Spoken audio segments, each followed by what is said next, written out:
Adam, great job, man. This is an amazing article, man. I know we've talked about it here on the program, and it's good to be able to dive a little deeper into it. I hope you're doing well, man.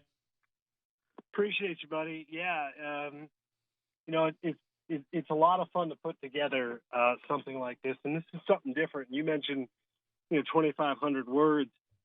I have stories where I have to fill, I have a 2,000 word count that I have to fill, and it's hard to do. This could have been 4,500 words or 5,000 words. I think each one of these guys has a backstory and, a drive and a personality to them that I could only just begin to tap into. So this is one of those rare instances where you've got four unique players who are worthy of an individual spotlight, and trying to put in all the athletic absurdity and all the other things into a single story was a fun challenge, because these guys, there's a lot to talk about.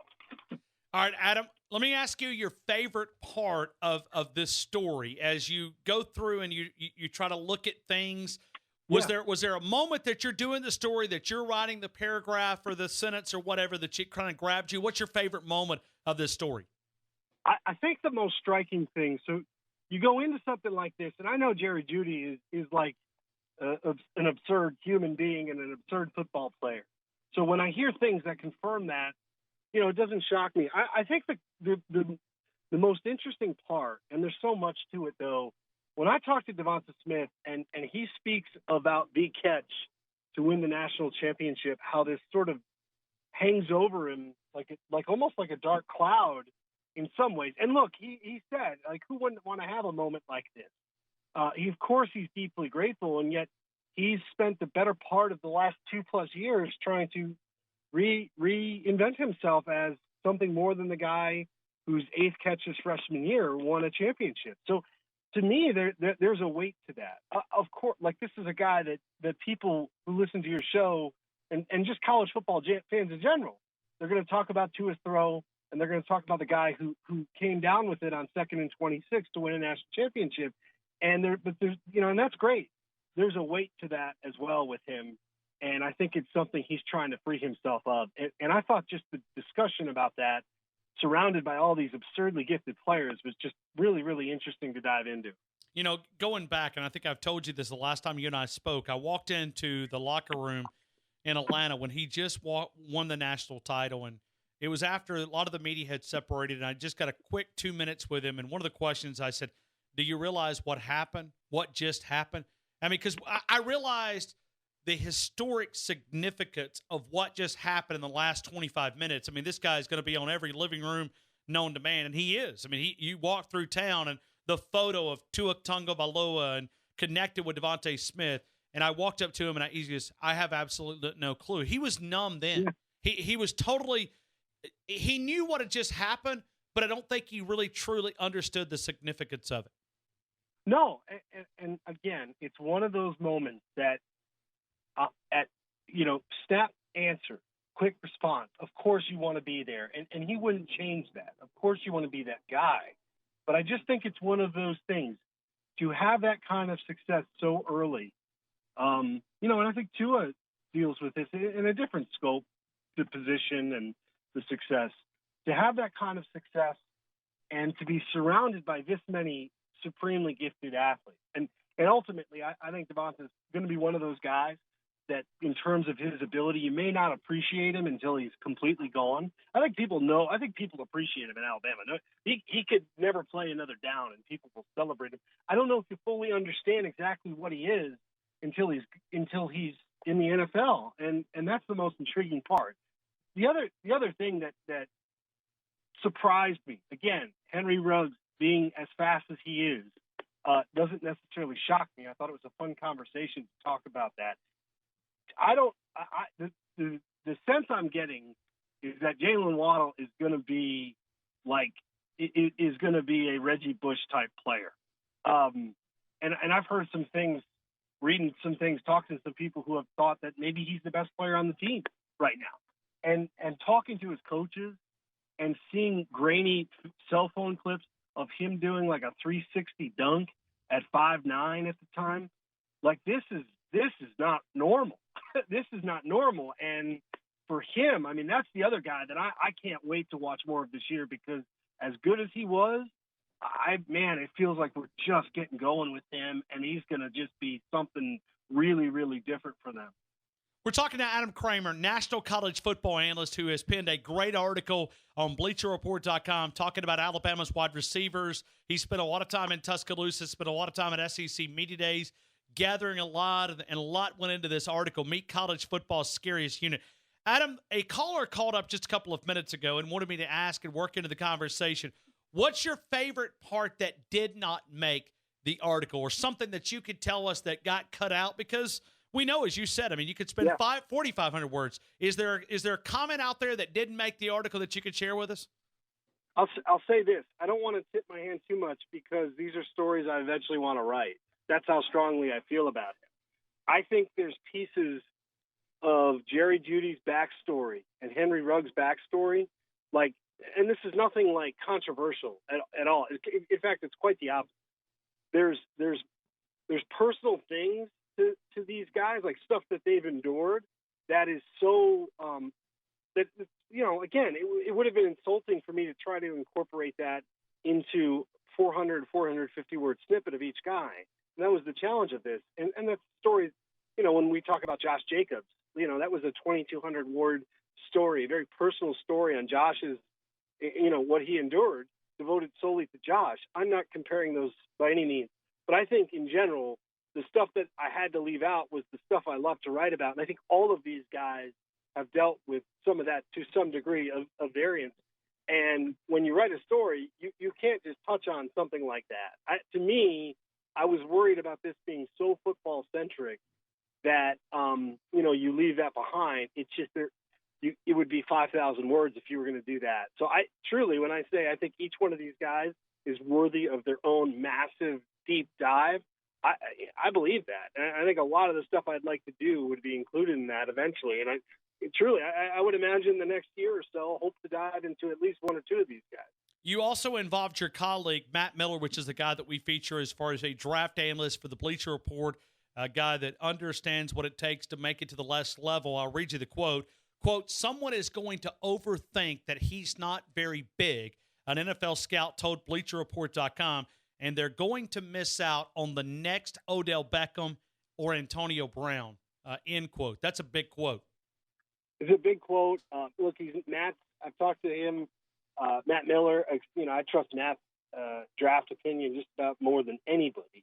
And not only does he think Jeudy is his number one player in the class, but he's got NFL backing to back that up. The interesting part of this, too, and it's something I wish I would have had time to dive into in the piece, when you stand next to these guys, none of them give you Julio vibes whatsoever. Jerry's, 6'1", $189, $190, which is fine, but not, T. Higgins or the guy, Justin Ross, the guys you'll see at Clemson. It's not that new hulking type. And of course, that's a theme that extends to Jeudy. But the part of his game, which is so much fun, he can do everything. The entire route tree is open for him. But the part that I like, really the part that I think that inspired this piece, is in the open field. He is one of a kind. The stutter steps, you know exactly what I'm talking about. There's a patience to his game. It actually reminds me a little bit of Le'Veon Bell trying to find a hole to run through, where Jerry almost slows down and the DB just has this look of terror that he has to, try and figure out what he's going to do, because his lateral movement is insane. So, if he has the kind of season that he's going to have, that we expect him to have, and that essentially means if Jerry Jeudy is healthy, I'd be shocked if he's not a top 5 pick. I know this is a great quarterback draft, it's a quarterback-heavy league, the NFL, all those things, and yet the vibe and we're getting from NFL people is the secret on Jerry Jeudy is not so much a secret anymore, man. The book is out on him, and people love what they see. Adam Kramer right now, BleacherReport.com. I also go into an article that was one of my favorite parts, talking about Henry Ruggs. Says one source with the Alabama program says Ruggs has been clocked at 24 miles per hour, the fastest time they've ever recorded. There's an anticipation that he might even topple the 4.22 second 40-yard dash by John Ross a couple of years ago. That's amazing. I love, by the way, it was funny, he and I talking about it, and some of it's in the piece. He's a confident guy. I like him a lot. He just has a good aura about him. And when he was talking about the 40-yard dashes that he, I rarely run my good time, I kind of asked him, well, what's your bad time? He's like, yeah, 4.34. I don't want any of that. Like, he was laughing that 4.34 would be a bad 40 time, which just, again, is insane because that's about the fastest time you'll see at most combines every year. So the part about him, which I found really, really fun, I think maybe nationally people kind of maybe perceive him to be like a one-trick pony. Like that's a part that I think is important to point out, that in like any other team, he would be a really good receiver with speed, not necessarily the fast wide receiver. So that just seems like a guy that with opportunities is going to flourish. And to hear some of these other receivers talk about, how fast he is, to hear Jalen Waddle say, like, the things he does, and Devonta Smith say that's just not a normal human being, which was his quote, that really does put in perspective just what kind of speed he has. And again, in another program, on another team, this would be your number one wide receiver. These would be your number one wide receivers. It's just different here. Well, it's going to be fun to watch these guys. And I thought the good part that I thought that was really good in the article, and I've tried to talk about this as well, but the quote in there from Tua Tagovailoa talking about brotherhood routes. I know we talked about this last time we spoke, but, you could have this. This could be a strength from some teams, but it could also be a detriment to other teams if not managed the correct way. These guys seem to have the right attitude about it. You're exactly right, especially at this time in college football. The transfer portal and guys not content with where they are and having the kind of the ability and the outlet to leave earlier and play earlier. The sense I get is these guys are all deeply competitive and very proud in terms of modeling their crafts and et cetera. But I also what a luxury to be able to lean on each other. I got a sense of genuine, not just manufactured camaraderie. That brotherhood route thing is one of my favorite quotes of the piece, because when Tua says that, these guys are running routes. They know they're not getting the ball. Devonta Smith alluded to it too. What can I do without the ball in my hands?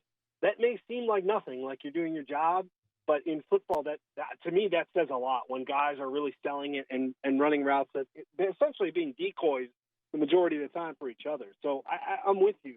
I thought that theme really extends throughout the story, is that, yes, you've got this ridiculous group, but you also have this ridiculous group that really somehow each individual understands their role inside this giant football machine that is Alabama, and this offense where targets can be hard to come by. Adam, it's hard to ask this question. We're talking with Adam Kramer, BleacherReport.com, who has penned an outstanding article that is going to probably explode when we talk about these wide receivers here in Tuscaloosa. And, as he writes these detailed articles, we talked about it. We were anticipating the drop of this article. They dropped it today on Bleacher Report. We reached out to Adam. Adam's nice enough to give us some time on a very, very busy afternoon. But as I look at this article and as I think about these wide receivers, where would they be without a Tua Tagovailoa? Yeah, they'd be and it's a great point. And it's funny because sometimes we do the reverse, right? You talk about Tua too much, and then you leave these guys. They would be, guys that are not widely regarded, that go to the NFL and succeed, and go to the combine and blow up, and you say, who is this guy? And they would be pieces that just aren't allowed to flourish. That offense, the players around them, the Josh Jacobs of the world, the Najee Harris, the Brian, all the pieces that Alabama brings in are allowing these guys to do what they do. It's just rare that you have four guys who score combined 39 touchdowns a year. That's absolutely ridiculous. And you can't do that without a Tua talent. There's no question. Without him, we're not writing this article. We're talking about how fun and the potential and, wow, these guys are really good.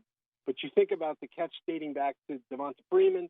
You think about the last year's historic season. You don't have a quarterback like this. These guys are never allowed to flourish. So 100%. I think Tua is at the core of this offense and what they want to do.